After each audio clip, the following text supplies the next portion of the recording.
I'm going to be talking about MoneyGram. So an interesting new partnership that was just announced. Apparently, MoneyGram is partnering with Stellar and USDC for blockchain-based payments. The firms will begin a pilot in the fourth quarter of this year, and then early 2022, we'll see a gradual rollout of the ledger-based stablecoin bridge between crypto and local currencies. Apparently, this is going to be a big deal for people who want to be using on and off ramps into crypto from fiat. So, MoneyGram is everywhere. This could be a very interesting development. And my first thoughts when I heard about this was, oh, so Ripple. Okay, they wound down their partnership with Ripple at the start of this year. And it was all because Ripple was being targeted by the SEC and they were fighting a lawsuit. And so MoneyGram stepped back from that. Now they're partnering with Stellar and USDC. MoneyGram's chairman and CEO did point out that this partnership with Stellar is a completely different animal from the relationship that they had with Ripple. So we can dive into that a little bit. But Will, what's your thought on all of this? I have many thoughts. So first of all, Ripple, Stellar, pretty similar. If you go into the code bank, even just like going back through history, you see that there's a lot of similarities between the two projects, including who are the co-founders of Ripple and Stellar itself. Also interesting to see that Circle is involved here with its USDC stablecoin that operates on multiple blockchains, including the Stellar blockchain. I had forgotten about that, but it's been a while. I don't think it has a ton of traction compared to other chains like Solana or Ethereum, but it's still around, which makes me think that MoneyGram was more familiar with how Ripple's backend worked because they had some history there.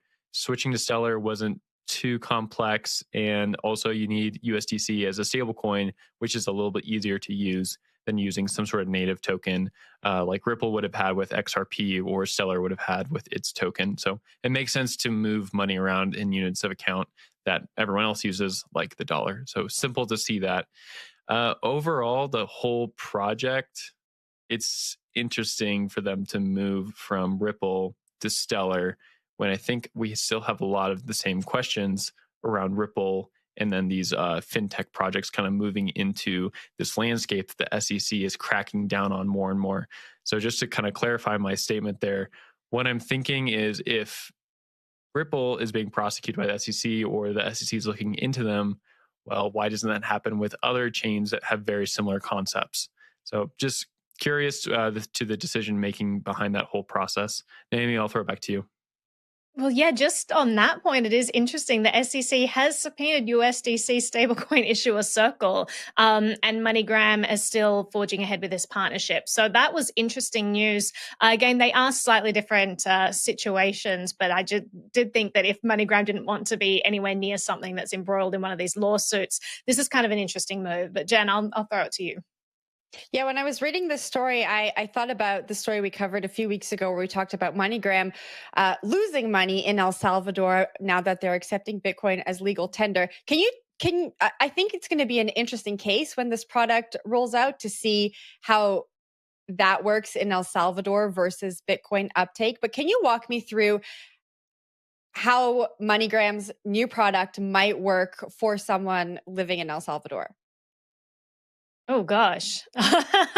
Well, I know you didn't develop the product, so you might. I'm like, tell me more.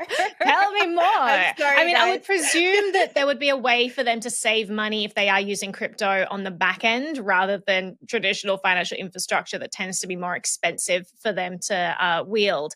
And so I presume that, when companies save a bunch of money, they generally pass those on to consumers. So hopefully that is something that we will see out of this. But again, devil's in the details. We'll have to see how all this works out. I mean, MoneyGram netted a whole bunch of money when they were working with Ripple.